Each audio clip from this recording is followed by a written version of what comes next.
پاکستان سے باہر آپ کی ٹاپ پریورٹی پاکستان ہونا چاہیے، بہت زبردست اپروچ ہے، پاکستان کے اندر بھی تو ہونی چاہیے ایبسلیوٹلی. تو اور یہ آپ پاکستان کے اندر ایک بڑا اچھا آپ جو گفتگو کر رہے ہیں ایک بڑی اچھی مثال ہے اس کی. لیکن آپ کو نہیں لگتا کہ جو ٹالرنس لیول ہے وہ اتنا کم ہو چکا ہے کہ میں نے خود محسوس کیا ہے کہ سم ٹائمز پارلیمنٹ کے اندر ایک ہی گیلری میں آمنے سامنے سے ایک پارلیمنٹرین آ رہے ہیں، ادھر سے میں کسی کے ساتھ جا رہا ہوں تو میرے ساتھ سلام دعا ہو جاتی ہے، دوسرے کے ساتھ نہیں ہوتی. ہم تو یہ افسوسناک ہے. مجھے اچھی طرح یاد ہے 2008 کی شاید بات ہے، مصطفیٰ کمال صاحب ناظم ہوتے تھے کراچی کے. ہم دونوں لاہور گئے، ایک ڈنر تھا، ایک میڈیا پرسنالٹی ہیں انہوں نے رکھا تھا.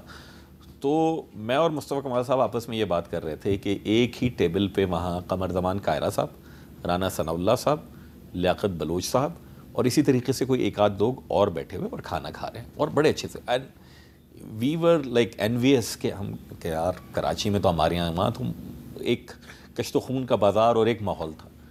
بدقسمتی کے ساتھ اب پنجاب میں بھی یہی انٹالرنس ہو گئی ہے. آپ پنجاب میں بہت زیادہ ہو گئی ہے. یا آپ دیکھیں نا کہ پارلیمان میں اب کوئی کسی سے اٹھ کے مل لیا. پنجاب اسمبلی کا مجھے یاد ہے کہ وہ میرے خیال میں اوتھ کے اوپر کوئی پی ٹی آئی کے دوست مل لیے تھے کسی پی ایم ایل این سے، ان کی پارٹی سے ان کو ہو گیا. میرے خیال میں یہ نہیں ہونا چاہیے. وجہ اس کی یہ ہے کیونکہ کل کو کوئی بھی اپنی سیاسی سوچ تبدیل کر سکتا ہے یا کروائی جا سکتی ہے. تو آپ کم از کم اس کو اتنی گنجائش تو دیجیے کہ جو دوسرا قدم اٹھائے تو اس کو کوئی شرمندگی نہ ہو. آپ نے کیونکہ عید پہ کہا تھا ایسے ہلکا پھلکا ہے، میں تو شاعری والا آدمی ہوں، چلتے پھرتے شعر مجھے موضوعات پہ یاد رہتے ہیں. ایک زمانے میں ہم کالج یونیورسٹی کو بیت بازی میں بھی ریپرزینٹ کرتے تھے. تو رومینہ صاحبہ نے ایک لفظ شروع کیا، مجھے سب لگا کہ شعر پڑھیں گی. شعر بہت اچھا ہے، میں سوچ رہا ہوں آپ کی توسط سے ناظرین کو سنا دوں. انہوں نے کہا تھا نا گرو تو بڑا کمال شعر ہے کہ گرو تو ساتھ گرے شان شاہ سواری بھی، گرو تو ساتھ گرے شان شاہ سواری بھی، زوال آئے تو پورے کمال سے آئے. سوال آئے تو زوال آئے تو پورے کمال سے آئے. زوال آئے تو آپ کہہ رہے ہیں کہ اب زوال بھی اگر آنا ہے تو کمال سے آئے ہیں. یہ کہہ تو نہیں رہا لیکن اللہ نہ کرے کہ معاملات وہاں تک چلے جائیں. اچھا تو یہ جو بجٹ عید سے پہلے آیا ہے، اللہ اکبر اللہ اکبر، قربان آپ نے کانوں کو ہاتھ لگا دیا ہے. جی خیریت ہے؟ کیوں ایسے ہی ہے. وجہ اس کی یہ دیکھیے، پاکستان میں اگر آپ پاکستان کا پائے چارٹ اٹھا کر دیجیے کہ ٹیکس کلیکشن کتنی ہوتی ہے، تو آپ کا جو تنخواہ دار طبقہ ہے اور پھر مینوفیکچرنگ کا طبقہ ہے وہ سب سے زیادہ ٹیکس دیے جا رہے ہیں. عام اصول ہے دنیا بھر کا، آمدنی جس کی قابل ٹیکس ہے اس پہ آپ ٹیکس لگائیے، بھلے اس کی آمدنی کہیں سے بھی آتی ہو، وہ زراعت سے آتی ہو، وہ دکانداری سے آتی ہو، وہ زمین کے کام سے، ریل اسٹیٹ سے آتی ہو، آپ اس پہ آمدنی کو ایک طرف رکھ کے سورس کو ٹیکس لگائیے. پاکستان میں ہم کوئی انوویٹو کام کرنے کے لیے تیار ہی نہیں ہے سکسیسو گورنمنٹس میں. اور بدقسمتی کے ساتھ میں پارٹ رہا ہوں ان ساری گورنمنٹس کا. یعنی نہ پی ٹی آئی کے وزیر خزانہ کر پائے شوکت ترین صاحب، پی ڈی ایم کے دور میں کریڈٹ دوں گا مفتاح اسماعیل صاحب کو، بہت ہی زیادہ ایڈورس چیزیں ملی تھیں. پھر ڈار صاحب آ گئے، پھر نگراں حکومت آ گئی، پھر ابھی اورنگزیب صاحب نے. سب بڑے ویل میننگ لوگ ہوں گے، میں کسی کو جج نہیں کر رہا، لیکن جو out of the box solution کی ضرورت ہے وہ out of the box solution ہم دینے میں ناکام نظر آ رہے ہیں. یہ جو پہلے سے ٹیکس دے رہا ہے اس سے اور ٹیکس لے لو، اور جو ٹیکس نہیں دے رہا اس کو چھوڑ دو.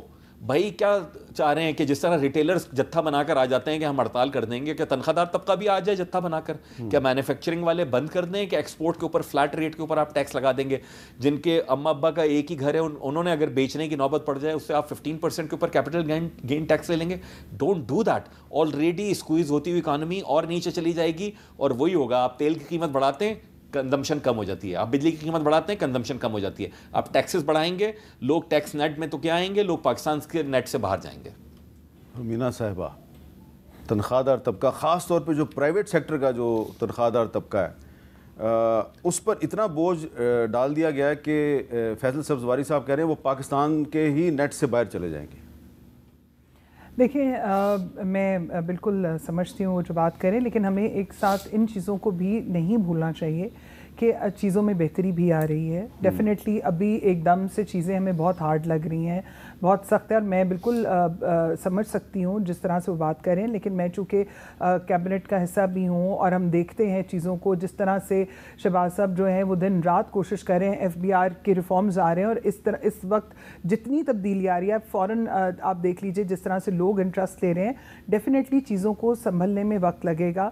ابھی ہم یہ نہیں کہہ سکتے کہ ایک دم سے کوئی میجک ہو جائے گا اور چیزیں ہوں گی, لیکن there are so many things. آپ اگر تنخواہ دار طبقے کی بات کریں تو میں بھی تنخواہ داری ہوں, مجھے جو پارلیمنٹ سے تنخواہ ملتی ہے وہی ہے, میرا سب کو پتہ ہے کہ کوئی اور سورسز ہیں. اب تو سیاستدانوں کی ویسے بھی زندگی کھلی کتاب ہوتی ہے, سو میرا کوئی اور ذریعہ نہیں, I am a single mother. اور جس طرح سے کہہ رہے ہیں it's not easy for most of the white collar people, یا ہمارے جیسے بہت سارے, شاید بہت تو نہیں لیکن میرے جیسے تو ہو سکتا ہے کچھ اور لوگ بھی ہوں, لیکن یہ ہے کہ زندگی آف کورس بہت مشکل ہوتی ہے چیزیں, لیکن آہستہ آہستہ چیزوں میں ٹھہراؤ, تبدیلی. اگر ہم کہیں کہ نہیں ایک دم سے چیز ہو جائے گی, اس بجٹ میں ہو جائے گا, تو ایسا نہیں ہے. Things will get better and they are going towards betterment. آپ دیکھیں چاہے چائنا ہو, سعودی عربیہ ہو, مختلف ممالک کے جو لوگ ہیں وہ آ رہے ہیں. اور ہمارا جو اس ٹائم میں نے جو دیکھا ہے شہباز صاحب کی جو اپروچ ہے آنریبل پرائم منسٹر کی, وہ یہ چاہتے ہیں کہ جو ہمارا یہ والا سیکٹر ہے, طبقہ ہے, اس کے لیے ہم جتنی بحالی کر سکتے ہیں, جتنی سہولت ہو سکتی ہے وہ ہونی چاہیے.